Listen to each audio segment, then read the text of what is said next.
Vamos orar. Pai querido, mostra-nos mais uma vez o que queres para a nossa vida através da Tua Palavra. Mostra-nos o caminho, ensina-nos, em nome de Jesus. Amém. Amém. Deus tem uma igreja nesta terra? Essa é a grande pergunta que vamos a tentar responder no estudo de hoje. E se Deus tem uma igreja, como identificar essa igreja? Como saber qual é essa igreja? Por nome? Onde está? Em que país está? Se eu perguntar a um adventista qual é a verdadeira igreja de Deus nesta terra, ele vai dizer a igreja adventista. Se eu perguntar a um batista, vai dizer a igreja batista. A um católico, a igreja católica. Todos dizem que a sua igreja é a igreja de Deus. Mas qual é a igreja de Deus? Eu vou lhes contar uma pequena experiência. Um dia, eu era um jovem pastor lá na Amazônia e tinha que realizar uma cerimônia batismal e eu ainda não podia batizar, não era pastor ordenado para batizar. Então, mandaram um pastor para mim. Só que o pastor tinha que chegar a um lugar distante, umas 7 horas de onde eu morava. Eu não tinha tempo para ir a procurá-lo. Então mandei um jovem índio e falei, você vai esperar o pastor Aguilar que está vindo para fazer o batismo. Ele me disse, pastor, mas eu não conheço o pastor. Falei, não importa, você vai lá quando chegar o ônibus de Lima, aí vem o pastor. Ele me disse, pastor, mas no ônibus virão pelo menos uns 40 passageiros, como eu vou saber qual é o pastor Aguilar? Falei, muito simples, eu vou te dar um papel e vou te escrever as características. O pastor Aguilar é um homem já de idade, aposentado, cabelo branco, sempre veste terno escuro, tem uma pinta grande no rosto, alto, magro. Então, quando você vê, descendo do ônibus, um homem idoso, cabelo branco, com uma pinta no rosto, alto, magro, de terno, pode ir que esse é o pastor Aguilar. Aí ele viajou lá e voltou com o pastor Aguilar. Mas ele me estava contando, ele parado lá, o ônibus chegou, viu descer um homem. Esse pode ser homem, mas jovem, não pode ser. Aí outro saiu, homem, jovem, também não pode. Outro, homem, idoso, cabelo branco, esse pode ser. A pinta não tem, é gordo, não pode ser. E ele foi conferindo as características até que encontrou o pastor Aguilar. Eu acho que Deus fez a mesma coisa com a gente. Diz, filho, você quer saber qual é a minha igreja nesta terra? É simples. Você procure as características da minha verdadeira igreja. E aqui no capítulo 12 de Apocalipse, encontramos quais são as características da igreja de Deus nesta terra. No capítulo 12 de Apocalipse, encontramos o versículo 1 que diz assim, viu-se grande sinal no céu, a saber, uma mulher vestida do sol, com a lua debaixo dos pés e uma coroa de 12 estrelas na cabeça. Esta mulher é símbolo da igreja. Não vou gastar tempo agora provando por que digo que esta mulher é símbolo da igreja, mas no contexto geral do estudo do Apocalipse, sem dúvida nenhuma, esta é a igreja de Deus. Esta mulher é símbolo da igreja de Deus. Inclusive porque, vejam, achando-se grávida, grita com as dores do parto, sofrendo tormentos para dar à luz. Da igreja nasceu o Senhor Jesus, lembrem. Viu-se também outro sinal no céu. Eis um dragão grande vermelho com 7 cabeças, 10 chifres e nas cabeças 7 diademas. Versículo 5. Nasceu-lhe, pois, um filho varão, a mulher, que há de reger todas as nações com cetro de ferro. E indubitavelmente esse é Jesus. E o seu filho foi arrebatado para Deus até o seu trono. Mas nós vemos aqui que esse dragão quer devorar o filho da mulher. O versículo 4 diz, a sua cauda, falando do dragão, arrastava a terça parte das estrelas do céu. Esse é o diabo, evidentemente. As quais lançou para a terra. E o dragão se deteve em frente da mulher, da igreja, que estava para dar à luz, a fim de lhe devorar o filho quando nascesse. Lembram que Herodes quis devorar, lógico, o diabo no coração de Herodes, quis matar Jesus quando estava. Esta é a descrição da igreja de Deus. Agora, interessante que esta descrição termina falando da mulher nos últimos tempos. Diz assim, nos últimos tempos irou-se o dragão contra a mulher, contra a igreja de Deus, versículo 17. e foi pelejar com os restantes da sua descendência, ou seja, com os descendentes desta mulher, com a igreja dos últimos tempos, com a igreja de nossos dias, os quais, aí estão as características da verdadeira igreja, os quais guardam os mandamentos de Deus e têm o testemunho de Jesus. Então, você quer encontrar a igreja de Deus nesta terra? Procure uma igreja que tenha estas duas características. Uma só não vale, as duas têm que estar juntas. Primeiro, tem que ser uma igreja que creia em Jesus, pregue Jesus, o centro da sua mensagem e da sua doutrina seja Jesus, mas ao mesmo tempo que obedeça Jesus, que ande nos caminhos de Jesus, que guarde os mandamentos de Jesus. Quando você encontra essa é a igreja de Deus. Agora, tem muita igreja que crê em Jesus, mas não guarda os mandamentos de Deus. Tem muitas igrejas que guardam os mandamentos de Jesus, mas o centro da doutrina e da mensagem não é Jesus. Quer dizer, para ser igreja de Deus, tem que encontrar uma igreja com as duas características, então você encontrou a igreja de Deus. Pastor, parece que cada esquina tem uma igreja. E todas elas afirmam, eu tenho a verdade, eu tenho a certeza do que eu estou pregando. Eu posso colocar, nesse caso, aquele ditado que diz que todos os caminhos levam a Roma, mas nesse caso, todos os caminhos levam a Deus? Bom, todos os caminhos podem levar a Roma, mas a Deus não. Porque Deus tem um só caminho, e o único caminho é Jesus. Ele diz, eu sou o caminho. Agora, como é que Jesus, porque um dia eu estava falando de Jesus é o caminho, e uma velhinha disse, pastor, eu não entendo, porque para mim caminho é um pedaço de terra por onde eu piso, eu ando. Jesus é o caminho, quer dizer que eu tenho que andar em Jesus? Como é que Jesus é o caminho? Jesus é o caminho através de sua palavra, ele te mostra. Todas as igrejas podem dizer, eu tenho a verdade, muito bem, agora a ti Deus te deu olhos, te deu entendimento, te deu cabeça, para, a ver, quero ver, o que diz aqui? A igreja fala uma coisa, mas aqui diz outra coisa, então a igreja não está certa, aqui está certo, a palavra de Deus que está certa, não é a igreja. Pastor, só uma coisa, eu estou entendendo mais ou menos o que o senhor está falando, mas minha dúvida é a seguinte, não parece um pouco radical, um pouco exagerado, afirmar que no meio de tantas igrejas Deus tem uma única? E é uma? É que o radical não sou eu, o radical é Deus. Te digo por quê. Na Bíblia existem muitas figuras da igreja de Deus. Por exemplo, quando Cristo voltar, ele vai encontrar ovelhas, que são os filhos de Deus, e cabritos. Só dois grupos, ovelhas e cabritos. Ele não encontra ovelhas, elefantes, girafas, ursos, leões, cabritos. Não. Ovelhas e cabritos, só dois grupos. O grupo que é de Jesus e o grupo que não é de Jesus. Ele conta a parábola das virgens prudentes, as virgens loucas. Não tem prudentes, loucas, mais ou menos loucas, Não. Só dois grupos, prudentes e loucas.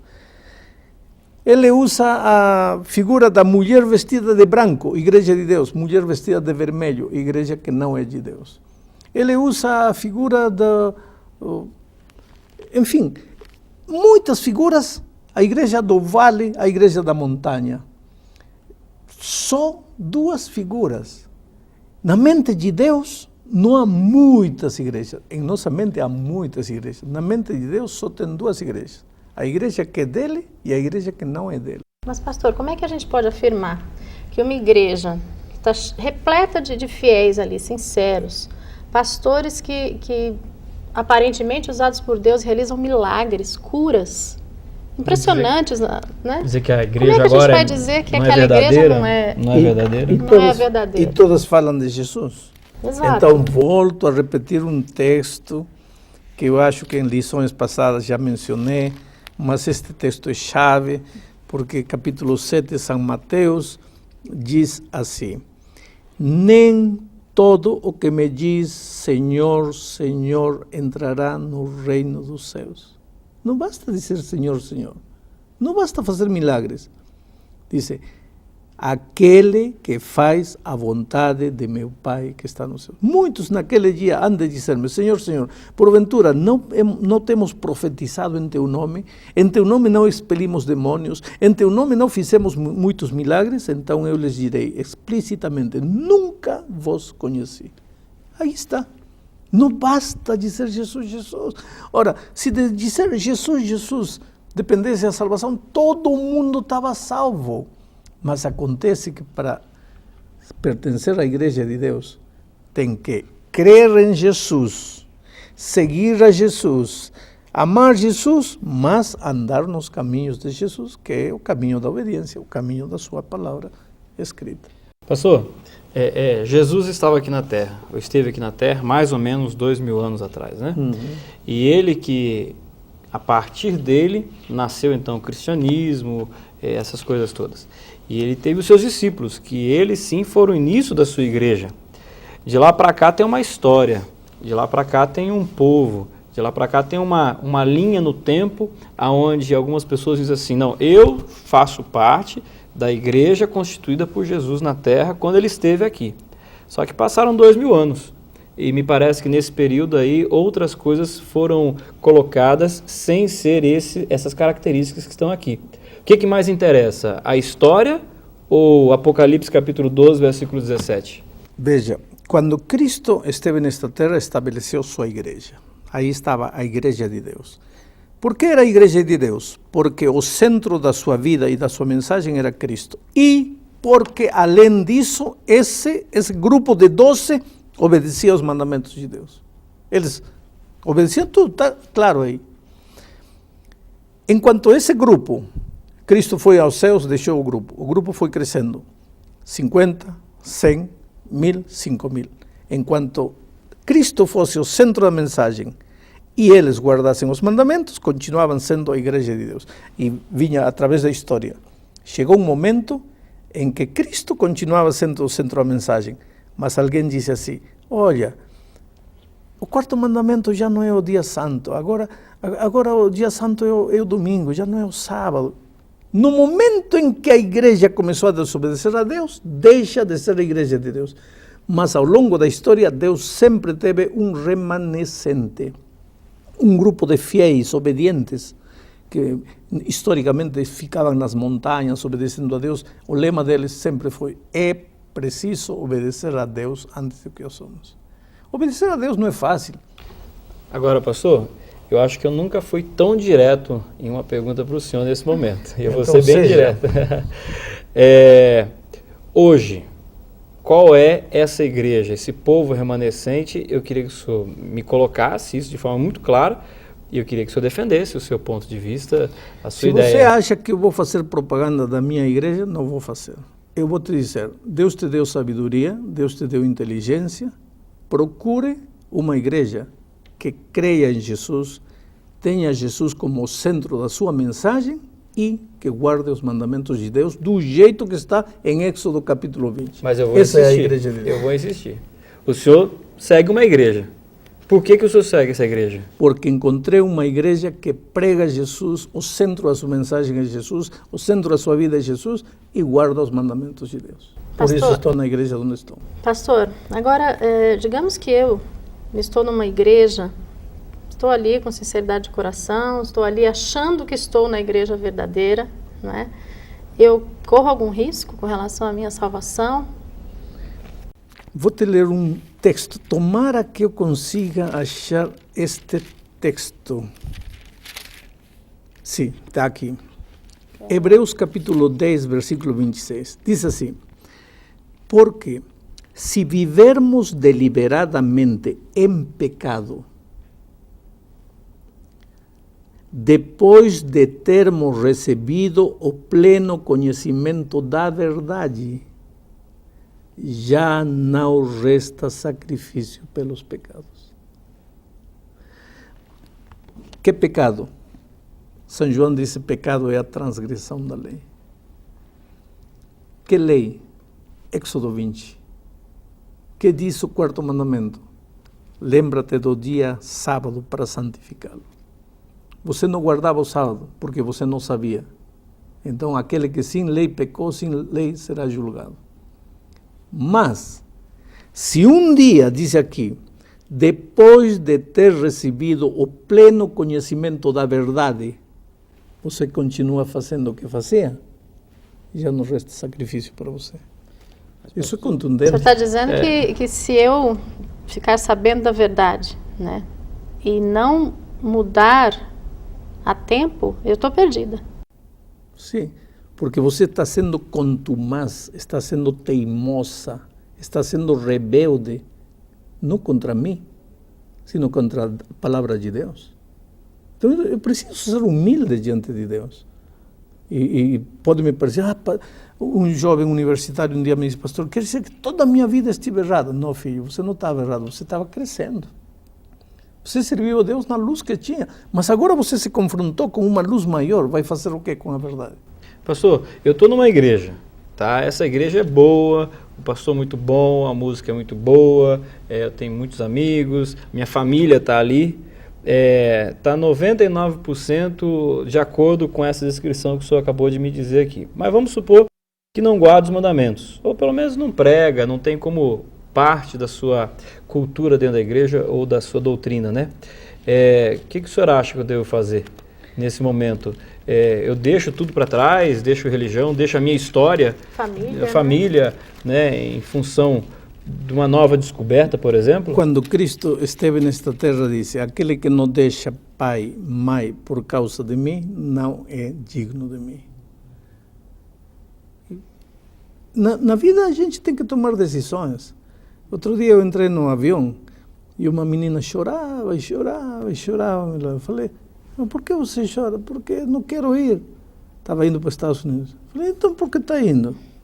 Não, porque não quero ir, estou deixando meus amigos, meu namorado, meus pais. Então para que está indo se não quer ir?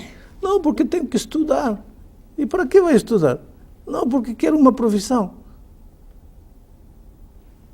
Então ela estava chorando, deixando o namorado, deixando o pai, deixando o filho, porque queria uma profissão. Oh, querido, você não está querendo uma profissão, você está querendo a vida eterna. Não é que a obediência te dá a vida eterna, a salvação é pela graça, mas se você quer permanecer na experiência da salvação, precisa permanecer no caminho da obediência. E muitas vezes vai ter que sacrificar namorado, namorada, pai e filho para ser fiel a Deus. É menester obedecer a Deus antes que aos homens. Pastor, uma dúvida. O senhor teria alguma explicação, não sei se há alguma base bíblica para isso, para essa quantidade enorme de igrejas que tem aparecido atualmente? Sabe por que existe tanta igreja?